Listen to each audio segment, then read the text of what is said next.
এই can open করার জিনিসটা তো কিনেছি, কিন্তু কেনার পর আমি প্রথমে বুঝতে পারছিলাম না যে কীভাবে ইউজ করব। যদিও এটা অনেক দিন আগে কেনা, এখন আমি ইউজ করতে শিখে গেছি। ফ্রিজে দুটো কনডেন্স মিল্ক রাখা আছে, আর বিনি পাগল করে দিচ্ছে কনডেন্স মিল্ক খাবে বলে।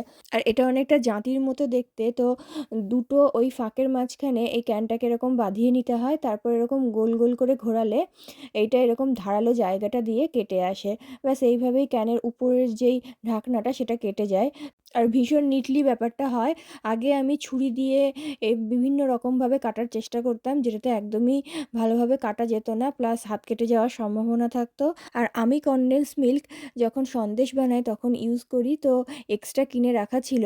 এগুলো যদিও অনেক দিন থাকে এক্সপায়ারি ডেট, তো এমনি এমনি খেতে তো অসাধারণ লাগে, কিন্তু একটা ক্যান খুললে তখন আর কি সেটা শেষ করা অসম্ভব হয়ে যায়। তো বিনি বায়না করছে বলে খুললাম, তাই ভাবলাম আমিও 1 চামচ খেয়ে দেখি। 1 চামচ যদিও খাইনি, অনেকগুলো চামচই খেয়েছি, কিন্তু এটা এত ইয়াম্মি খেতে, মানে কি বলবো, খুবই অসাধারণ। আর ভিডিওতে ভয়েস দেওয়ার সময় দেখে আবার আমার যেন খেতে ইচ্ছা করছে।